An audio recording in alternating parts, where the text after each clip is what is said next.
पंडित श्री रामनाथ शहर के बाहर अपनी पत्नी के साथ रहते थे। एक बार जब वो अपने विद्यार्थियों को पढ़ाने के लिए जा रहे थे, तो उनकी पत्नी ने उनसे सवाल किया कि आज घर में खाना कैसे बनेगा, क्योंकि घर में केवल मात्र एक मुट्ठी चावल भर ही है। पंडित जी ने पत्नी की ओर एक नज़र से देखा, फिर बिना किसी जवाब के वो घर से चले गए। शाम को वो जब वापस लौट कर आए तो भोजन के समय थाली में कुछ उबले हुए चावल और पत्तियां देखी।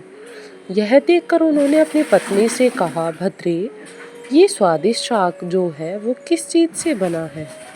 मैंने जब सुबह आपके जाते समय आपसे भोजन के विषय में पूछा था तो आपकी दृष्टि इमली के पेड़ की तरफ गई थी। मैंने उसी के पत्तों से यह साग बनाया है।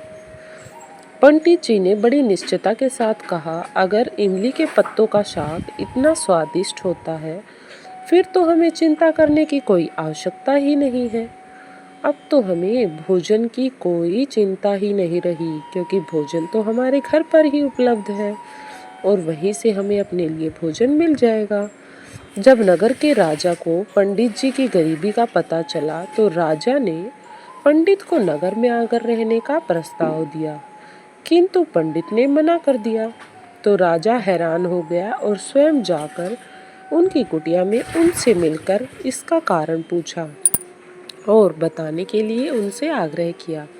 राजा उनकी कुटिया में गया तो राजा ने काफ़ी देर इधर उधर की बातें की, लेकिन वो असमंजस में था कि अपनी बात किस तरह से पूछे।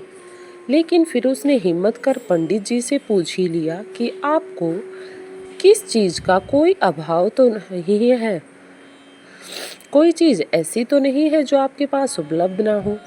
पंडित जी हंसकर बोले, यह तो मेरी पत्नी ही जाने। इस पर राजा पत्नी की ओर आमुख हुए और उनसे वही सवाल किया।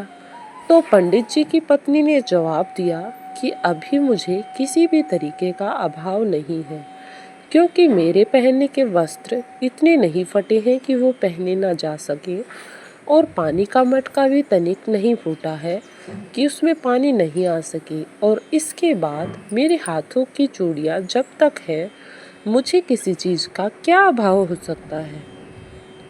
और फिर सीमित साधनों में भी संतोष की अनुभूति हो तो जीवन जीने का आनंद में हो सकता है।